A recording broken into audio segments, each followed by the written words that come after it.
Hello everyone, welcome back to our new blog. કેમ છો બધા? Good evening. આઈ હોપ કે યુ ઓલ આર ફાઇન. અને as usual સાંજનો ટાઈમ થઈ ગયો છે અને હું બેસી ગઈ છું અમારી બાલ્કનીમાં. સાંજના ટાઈમે અહીંયા બાલ્કનીમાં બેસવાની છે ને કંઈક મજા જ કંઈક અલગ હોય છે. એમ એક મી ટાઈમ એન્જોય કરવાની. સાવ શાંતિ હોય. ઓલમોસ્ટ ઘરમાં પણ સાવ શાંતિ હોય.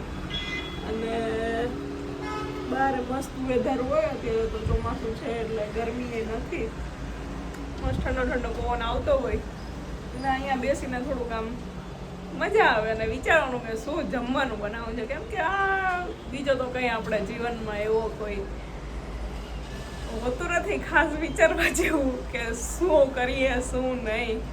બસ એક જ હોય છે સાંજના ટાઈમે કે શું જમવાનું બનાવવું. તો સેમ આજે પણ અમને ઝેપ્ટોવાળાઓ કંઈક 125 કેસ રોજ આપે છે કરી. પણ ટૂંકમાં એટલું બધું ડિસ્કાઉન્ટ નથી મળતું, પણ તો એ ભાવ થોડાક વધારીને આમ ને કરીને એ 125 કેસ બેક આપે છે. પણ એ થઈ જાય છે, વાંધો નથી આવતો. ટૂંકમાં નીચે રેકડી કરતાં તો શાકભાજી સસ્તું જ પડે છે. તો આજે કંઈક ઓર્ડર કરી દીધું છે, જોઈએ હવે શું આવે. થોડું ઘણું ઘટતું હતું એ. અને મમ્મી ને પપ્પાએ આજ તો છે ને એ ગયા છે. મમ્મીને કાનમાં દુખતું હતું, ખબર નહીં કેમ, 2-3 દિવસથી. તો એ નાક કાન ગળા, નાક કાન ગળાના ડૉક્ટર પાસે બતાવવા. અને આજનો પ્લાનિંગ છે ઢોસાનો.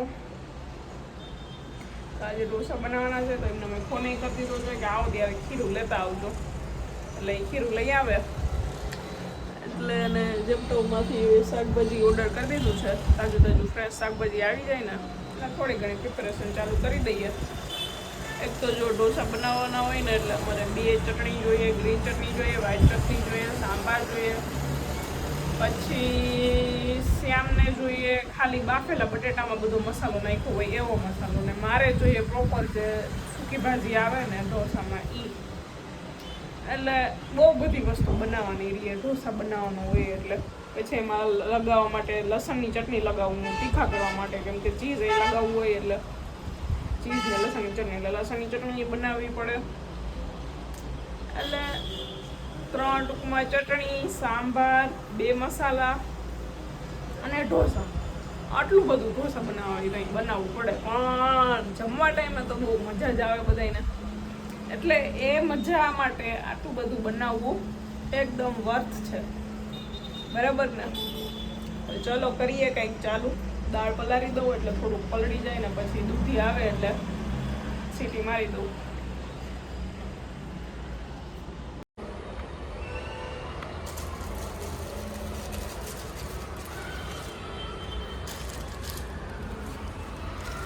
એ રાખી દે મને.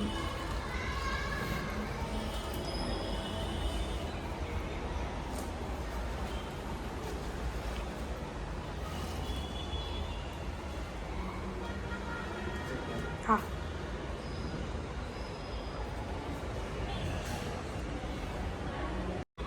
તો તમે આગળની ક્લિપમાં જોઈએ એમ થોડો આવી ગયો ને સામાન મૂકી ગયો. આજે ખબર નહીં કેમ બેગ ના આપી ગયો, આમ નીચે મૂકી ગયો. Very bad. દિવસે ને દિવસે આમ બગાડતા જાય છે ઝેપ્ટોવાળા. તો આવી ગયું છે આપણો સામાન, લઈ લઈએ.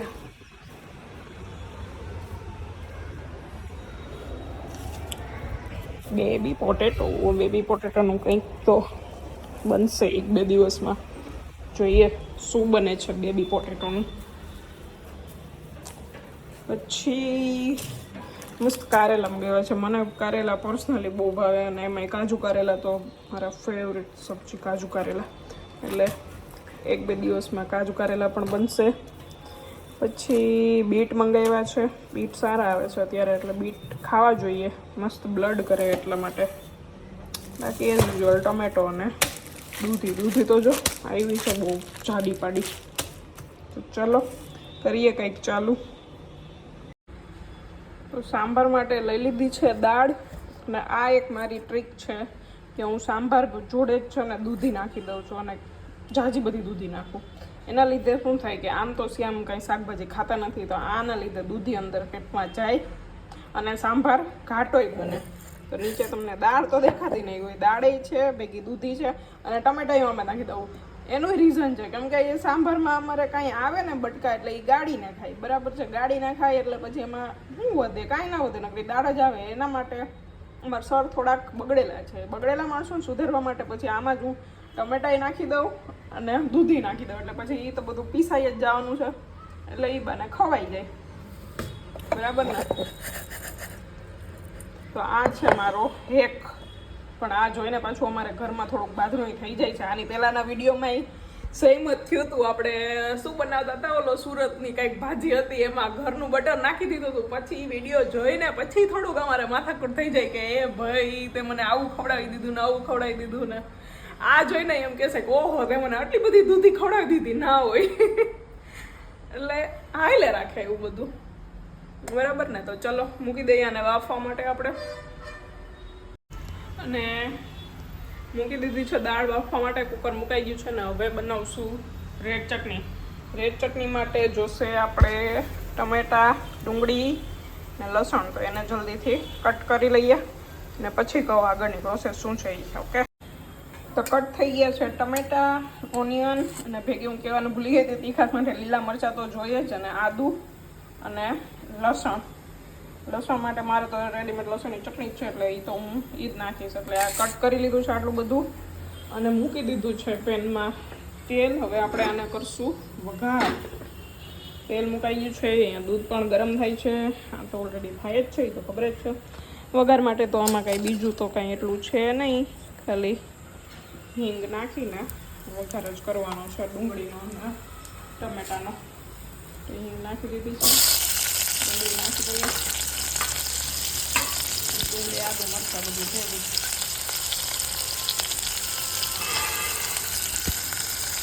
આ હું બનાવી રહી છું રેડ ચટણી, સાઉથ ઇન્ડિયન.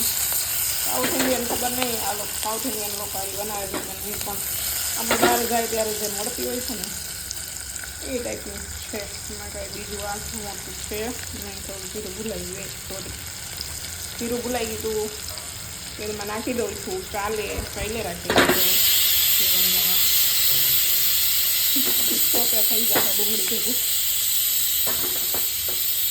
સારો ટેસ્ટ આવે જોઈએ.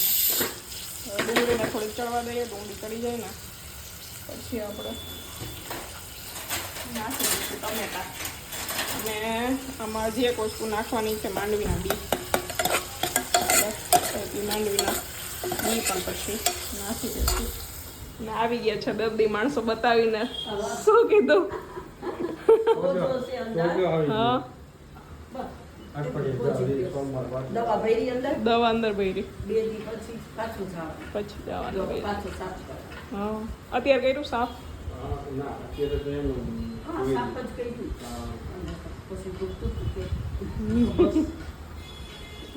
આવી ગયું છે આપણું ખીરું.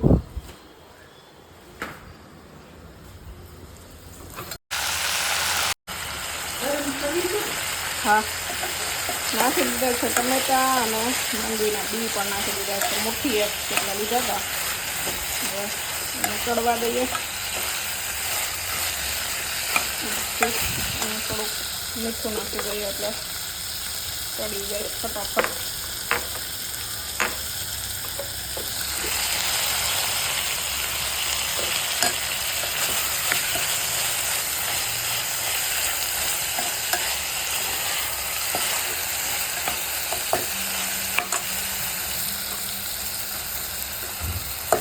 લસણની ચટણી આમાં ભેગી નાખી દીધી.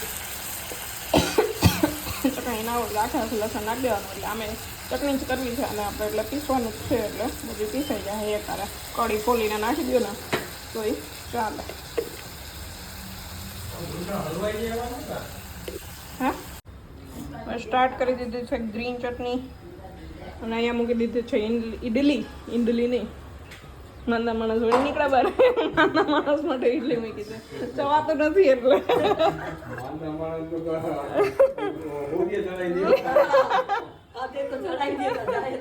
લીમડો છે, લીલા મરચા છે, કોથમરી છે અને નીચે દાળિયાની દાળ છે અને આદુ. આટલી વસ્તુ લીધી છે અને મીઠું ને ખાંડ અને એક આવશે હવે આમાં લીંબુ એટલે રેડી અને પીસી નાખીએ. And this is the disaster. ચટણી પીસતી ઢાંકણું ખુલી ગયું તો બધું ઉડી પડ્યું બધી બાજુ. ઓહો મારા પણ આ લેવા થઈ ગયા છે. મમ્મી કીધું એટલે ખબર પડી વાળ બાળ બધું ભરાઈ ગયું હે. શ્યામની હાલત તો આનાથી વધારે ખરાબ છે પણ એ તો તરત નાવા જ વયા ગયા. ક્રશ કરીને કરી દીધો છે આનો વઘાર. તેલ મૂકીને પાછો એને થોડુંક પાણી નાખ્યું છે ઢીલું કરવા માટે અને બાકી મીઠું ને લાલ મરચું પાવડર આપણે જે પ્રમાણે તીખું કરવું હોય એ પ્રમાણે નાખી શકીએ અને થોડી ખાંડ. તો ડન છે રેડ ચટણી.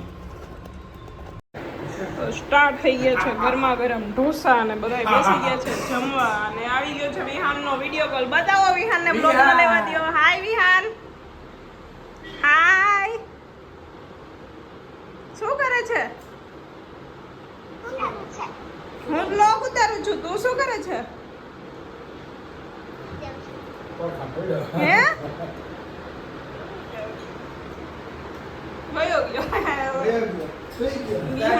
ગયો અમારો ઢોસો છે રેડી અને એમાં ગાર્લિક ચટણી ઉપરથી નાખશું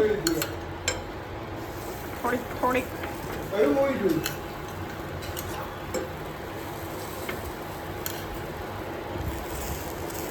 અને ચીઝ ખાઈ છે ચીઝ અને ઢોસો થઈ ગયો છે રેડી. થોડોક ટેસ્ટી કરીએ ત્યાં સુધીમાં તમને હું બતાવી દઉં સાંભાર. ઓહો સાંભારનો ભૂકો થવા આવ્યો છે. બહુ સરસ છે. મસાલો બટેટાનો, પછી ગ્રીન ચટણી, રેડ ચટણી, છાશ. ગુજરાતીમાં તો છાશ તો જોઈએ જ. ઇડલી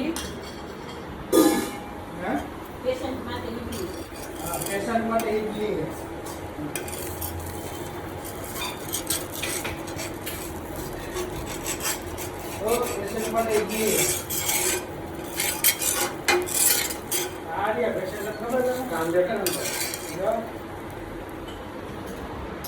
સંભળાતું નહીં. નવો બુટ્યો કર્યો.